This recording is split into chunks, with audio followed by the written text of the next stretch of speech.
Vamos lá, pessoal. Aula agora aqui, ó. Trabalho de uma força. Terminamos aí já as leis de Newton, suas aplicações. Terminamos com a força centrípeta, não é isso? Agora vamos aqui entrar na parte de princípio de conservação. Então nós temos o estudo do trabalho de uma força, potência, energias, né? Vai ser a cinética, potencial, a energia mecânica. E aí encerra o princípio de conservação. Vamos ver se a gente chega até o estudo da estática, hidrostática e gravitação universal. Certo? Esse aí é o restante do conteúdo que a gente ainda vai ter. Então, vamos focar agora aqui. Trabalho de uma força. Vamos lá. Ó, o trabalho de uma força, né? Normalmente a gente estabelece a relação de trabalho com a atividade profissional no dia a dia. Por exemplo, eu aqui sentadão, gravando essa aula, eu estou trabalhando, né? Nesse tempo de pandemia não tem muito horário não. Agora eu estou gravando essa aula, tá umas 9, 10 aí da noite, né? Pelo menos não é de madrugada. Mas em física, né, de acordo com o conceito de física, isso que eu estou fazendo aqui não ocorre realização de trabalho de uma força. Então, para a gente chegar ao que é um trabalho de uma força, a gente tem que lembrar do conceito de força. Vamos lembrar aqui, ó. Força é um agente físico capaz de deformar ou acelerar, não é um corpo sobre o qual atua. Ele causa o que? Uma alteração no estado. A força causa uma alteração no estado que o corpo se encontra. E aqui não, eu estou de boa, sentadão, não altero minha posição aqui no espaço, na minha sala. Certo? Então a força ela é responsável por alterar esse estado, né? Se for suficiente para vencer a inércia desse corpo. No caso, o trabalho de uma força, nós vamos observar bem específico que força é essa que está realizando trabalho ou não. Vamos entender do que se trata. Imagine uma força constante, paralela, né? Ou de mesmo sentido que o deslocamento efetuado por um corpo devido à ação de uma força que nele atua. Tá aqui a superfície, eu tenho aqui um corpo, ó, essa força aqui, ó, atuando aí sobre esse corpo. Tá vendo? Gerando nele aí um deslocamento. Ali, um deslocamento dele. Teve uma distância percorrida. Então, essa força aqui venceu a inércia do corpo e fez com que ele se deslocasse aqui, né, nesse plano. Tá certo? O trabalho de uma força é definido como uma grandeza escalar correspondente ao produto da força pelo deslocamento. Eu vou até destacar isso aqui. Produto da força pelo deslocamento, desde que a força e o deslocamento tenham mesma direção e sentido. Jamais esqueça aqui. A força ela só vai realizar trabalho se ela tiver mesma direção, né, que o movimento aí, né, o deslocamento desse corpo. Se ela tiver a mesma direção e mesmo sentido, dizemos que esse trabalho é um trabalho motor. Se ela tiver a mesma direção e sentido contrário, dizemos que esse trabalho é um trabalho resistente, tipo da força de atrito. A força de atrito já estudamos antes, né? Que faz com que um carro pare. Aí o freio ali é um trabalho resistente. Vamos lá. Eu tenho aqui, ó, a equação que determina o trabalho realizado por essa força. Essa letra aqui é um tal, né, que vai representar aqui o trabalho. Tem alguns autores que gostam de usar a letra W. Então, o trabalho é igual a força que multiplica o deslocamento realizado pelo corpo. Tá certo? Vamos embora aqui, ó, para as unidades. No Sistema Internacional de Unidades, a força é medida em newtons, o deslocamento é medido em metros e o trabalho ele vai ser medido em joule, uma homenagem, um físico, aí o James Prescott Joule, estabeleceu uma relação entre conversão de energia mecânica e energia térmica. A gente fala melhor dele lá no segundo ano médio. Então, seguindo aí, ó, quais são os tipos de trabalho? Que eu adiantei até um pouco antes. Eu tenho o trabalho motor, que é quando a força, né, e o deslocamento têm mesma direção e mesmo sentido, vai ser positivo. E eu tenho o trabalho aqui, ó, o motor, e eu tenho o trabalho resistente, que é quando a força e o deslocamento têm mesma direção em sentidos contrários. Como eu falei aí, pode ser o quê? Um trabalho de uma força de atrito. Está fazendo com que alguém pare, algo desse tipo. Tá certo? Seguindo aqui, vamos lá para pegar um exemplo aqui. Ó. Um garoto empurra uma cômoda durante um certo intervalo de tempo e consegue deslocá-la 5 metros. Olha o deslocamento aqui. Ó. Sabendo que a força aplicada tem módulo de 20 newtons e foi aplicada na mesma direção e sentido, tacando aqui, ó, do deslocamento, determine o valor do trabalho realizado pela força. Fácil, fácil, olha só. Tá ali o gurizinho, ó, empurrou a cômoda, não é isso? Trabalho ali realizado por aquela força, eu tenho aí a força de 20 newtons, distância percorrida 5 metros, olha lá, trabalho, força vezes o deslocamento, a 20 vezes 5, trabalho 100 joules. Fácil, fácil, não é, pessoal? E é só isso. Não tem nem o que inventar aqui. Então, o trabalho realizado pela força que o gurizinho aí fez, exerceu, né, sobre a cômoda, é de 100 joules.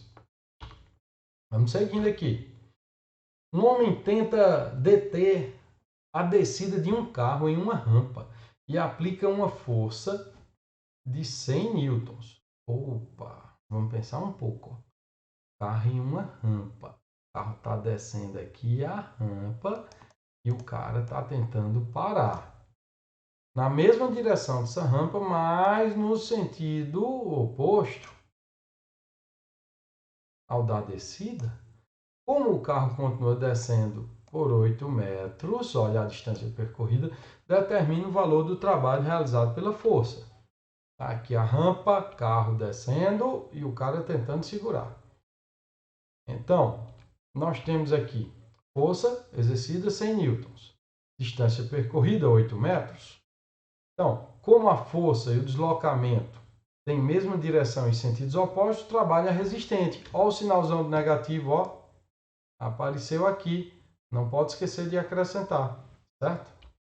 Então, trabalho menos ali, ó, 100 vezes 8, deu um trabalho resistente de 800 joules, negativo, tá em sentido oposto ao movimento. Embora. Trabalho de uma força não paralela ao deslocamento. Isso aqui pode ocorrer. Então, você vai ter que esse vetor força, ele forma um ângulo com deslocamento. Olha lá o caixotezinho ali, ó. A força, ela está formando um ângulo θ. Deixa eu destacar aqui o ângulo, ó. Ela está formando esse ângulo θ com o deslocamento realizado aqui pelo corpo, certo? Então, nesse caso, a equação vai ficar um pouquinho mais bonita, vai ficar mais completa. O trabalho vai ser a força, que multiplica o deslocamento, que a gente já tinha, e multiplica o cosseno desse ângulo aqui, ó. Sem esquecer, o cosseno de um ângulo é o cateto adjacente sobre a hipotenusa desse ângulo. Certo? Vamos lá.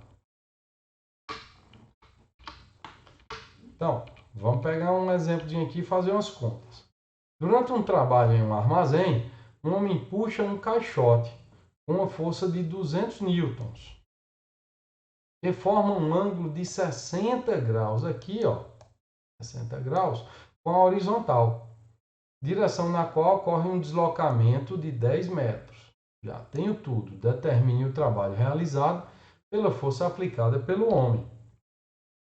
Aqui, vamos lá. Ó. A carinha está puxando ali, ó, e está deslocando. Olha o ângulo aqui em destaque. Tá certo? Só é substituir na equação, pessoal. Veja só. Trabalho, força vezes o deslocamento vezes o cosseno de θ.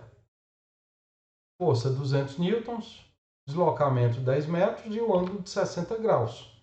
Então, trabalho ali, ó, 200 vezes 10 vezes o cosseno de 60. Cosseno de 60, 0,5. Agora ficou fácil. 200 vezes 10, 2.000. 2.000 vezes 0,5 vai dar 1.000 joules. Olha aí o módulo do trabalho, né? Módulo não, né? A intensidade do trabalho aí realizado. Já que o trabalho é uma grandeza escalar, então nem é necessário falar em módulo desse trabalho. A intensidade desse trabalho. Aqui, vamos seguindo. Concluindo aqui, é necessário essas observações. Ó. Se a força F for perpendicular ao deslocamento, o ângulo vai ser de 90 graus, então ela não realiza trabalho. Nesse caso, dizemos que o trabalho é nulo. Ó, o carinha está se deslocando ali na horizontal, mas a força que ele está fazendo para manter aquela caixa ali, ela é vertical. Então, ela está perpendicular ao deslocamento. Logo, essa força F aí não realiza trabalho. O trabalho é nulo, tá bom? Não esquece disso. No caso aqui, ó, trabalho de uma força variável. Tem várias forças que ficam variando na medida que vai atuando sobre um corpo. Força elástica, força peso. São essas duas aí que eu posso deixar aqui em destaque. Essas duas forças aí são fáceis de observar. Trabalho aqui, ó, vai ser obtido através da área desse gráfico, ó, o gráficozinho aqui, ó. Peraí, aqui fica melhor. Pronto. Aqui, ó. Essa área em destaque aqui, no gráfico da força em função do deslocamento, a área desse gráfico aqui, né, ela vai representar o trabalho realizado por essa força que fica variando aí na medida que se desloca esse corpo. Certo? Vamos pegar aqui um exemplo de aplicação. O gráfico da figura mostra, tá aqui, mostra a variação da intensidade da força que atua sobre um corpo paralelamente à sua trajetória, em função do espaço percorrido dele. Qual o trabalho em joules realizado pela força quando o corpo vai de 2 para 6 metros? Opa, ele quer aqui uma partezinha do gráfico, olha só. De 2 a 6 metros, então a área, eu vou aqui, ó, mostrando para vocês, tá certo? É essa área aqui. Aí você vai lá, lembra qual figura geométrica é essa? Aqui nós temos um trapézio, olha lá, certo? Qual a área do trapézio, então? Eu tenho aqui, ó, a área do trapézio. Quais são os elementos que eu tenho? Eu tenho a base maior, que vale 12. A base menor, que vale 4. A altura, tá vendo? A altura é daqui, ó, de 2 até 6, vale 4. Então, a área do trapézio é dada por base maior mais base menor, que multiplica a altura, tudo isso dividido por 2. A base maior, 12, a base menor, 4 e a altura, 4. Soma ali, vai dar 12 mais 4, 16. 16 vezes 4 dividido por 2, a área de 32. Então, o trabalho realizado é de 32 joules. Aqui em destaque, o trabalho realizado aí por essa força nos pontos 2 e 6, né? Essa distância aqui percorrida. Ah, professor, eu queria do gráfico todo, não tem problema. De 0 até 10, pegava aqui então a área todinha, que seria a área de um triângulo. Aí você ia lá e lembrava a área do triângulo. Base vezes altura dividido por 2. Tá bom? Vamos seguindo. Trabalho da força-peso. Como eu disse para vocês, tem, no caso aqui, algumas forças que não têm o seu valor constante. No caso do trabalho da força-peso, ela vai variar de acordo com a altura não é? Que o trabalho da força-peso vai variar de acordo com a altura que esse corpo como é, se encontra. A força-peso ali ela tem um valor constante, M vezes G, mas aí o trabalho ele vai variar dependendo da altura. Vamos entender como aqui. Ó. Na subida, o trabalho aqui ele vai ser resistente. Por quê? Porque está em sentido oposto aqui. Ó. Você está um esforço para tirar esse corpo aqui da posição. Então, o trabalho vai ser menos P vezes H. Quem é P? Força-peso. M vezes G. Tá certo? Na descida, o trabalho realizado pela força-peso é um trabalho motor. Então, o trabalho vai ser positivo. Não esquece isso, não. Estou destacando aqui o trabalho realizado pela força-peso. Bom, se eu estiver erguendo aqui, ó, isso aqui não é a força-peso que está erguendo. É o meu esforço. Então, aí vai ser diferente a situação. Vamos lá. Então, a força-peso na subida, o trabalho é resistente. Na descida, o trabalho é motor. Vamos lá. Observação aqui, ó. O trabalho da força-peso independe da trajetória adotada pelo corpo. Isto é, depende apenas da altura e do peso do corpo. Porque o peso aí ela é uma força conservativa. Tá bom? Então, nessas três situações aqui, ó, o trabalho vai ser igual. Isso é claro, estamos desprezando a resistência do ar aqui no nosso sistema. Vamos calcular um pouco. Uma pessoa levanta do solo um corpo de massa 5 kg até uma altura de 2 metros e em seguida abaixa até uma altura final de 1,5 metros. Em relação ao solo, determine em joules o trabalho realizado pela força gravitacional, força-peso. Então, o cara ergueu lá, ó, o corpo até a altura de 2 metros, aqui, certo? Massa do corpo, 5 kg, subiu até 2 metros. Depois ele desce até 1,5 metro, ó, em relação ao solo. Desceu ali, tá certo? Então tem a altura 2, 1,5 metro. Então, quanto foi que deslocou aqui? Observe que em relação ao solo, o corpo subiu apenas 1,5 metro. Tá bom? Então, massa 5 kg, aceleração da gravidade 10 metros por segundo ao quadrado. Vou ter aí o trabalho realizado pela força-peso, já só da força-peso, certo? Menos P vezes H, o peso M vezes G, vezes H, que é a altura, trabalho da força-peso, deu ali, ó, menos 75 joules. Olha ali o trabalho realizado pela força-peso, não realizado pela força que o cara exerceu. Aí seria diferente. Trabalho da força elástica. Olha, força elástica, ela varia a sua intensidade de acordo com a deformação do corpo. A gente viu a força elástica, não é? F igual a kx, a lei de Hooke. E essa força, ela é diretamente proporcional a x aqui, que é a deformação desse corpo de propriedade elástica, certo? Então, K vai ser a constante elástica e x é a deformação que esse corpo vai apresentar. O trabalho, então, vai ser quanto? Vamos lá. Ó. O trabalho da força elástica, como ela não é constante, eu tenho que calcular através da área do gráfico. Olha lá.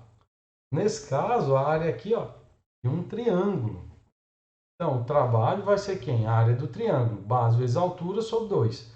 A base é x, a altura é a força elástica, kx, né, dividido por 2. Então, eu tenho kx ao quadrado sobre 2. O trabalho da força elástica é numericamente igual à área desse gráfico. Só que temos que ter cuidado aqui com o sinal. Tem momentos que a força elástica ela é resistente, tem momentos que ela é motor. Então, o trabalho ali, ó, por exemplo, você está esticando um estilinguezinho, uma balinheira, está esticando ela. O trabalho da força elástica ali é resistente, certo? Então vai ser negativo. Quando você larga ali a balinha com a pedra, né, o elástico ele volta ao seu estado inicial. Então o trabalho é motor, vai ser positivo. É importante observar essas duas situações, tá certo? Vamos aqui para a aplicação. Vou pegar um exemplo aqui de aplicação.